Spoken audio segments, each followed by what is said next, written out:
আমার মাসুমের বাচ্চাটা কি অপরাধ করছে নির্মম ভাবে আমার বাচ্চাটা হত্যা করলো। আমি এই বাচ্চাটা ছাড়া আমি থাকবো কেউ নেই।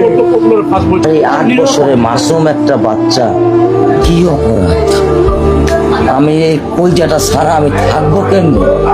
আমার এই বাচ্চাটা আমি ঘরে ঢোকার আগে ফ্রিজের মধ্যে আমার জন্য শরবত বানায় রাখে। আমার বড় মেয়ে না, আমার ছোট মেয়ে 8 বছরের মেয়ে। বাবা শরবত ছবি এখানে লাগায় রাখছে, বাবা তুমি আমাকে নিয়ে যাবা।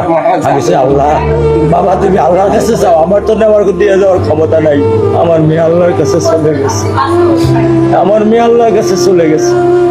কি আমার ক্ষতি, কি আমার অন্যায়, কি আমার দোষ, আমি একটু জানতে চাই আপনাদের কাছে। আমার যদি কোনো দোষ থাকে, আমার কোনো যদি অন্যায় থাকে, প্রকাশ্যে আপনারা আমার ফাঁসি দিয়ে দেন। আমার পক্ষে সম্ভব না, দিনে ও 50 থেকে 100টা কল দেয় আমারে। বাবা তুমি কখন আসবা, বাবা তুমি কখন আসবা, বাবা তুমি কখন আসবা। 8টা বছর আমি আমার বুকের এই ঘরে ঘুম পাড়াইছি। আমি আজকে আমি কার সাথে ঘুম আসবো? আমি কি দিয়ে মনে সান্ত্বনা দিব? আমার অপরাধ কি?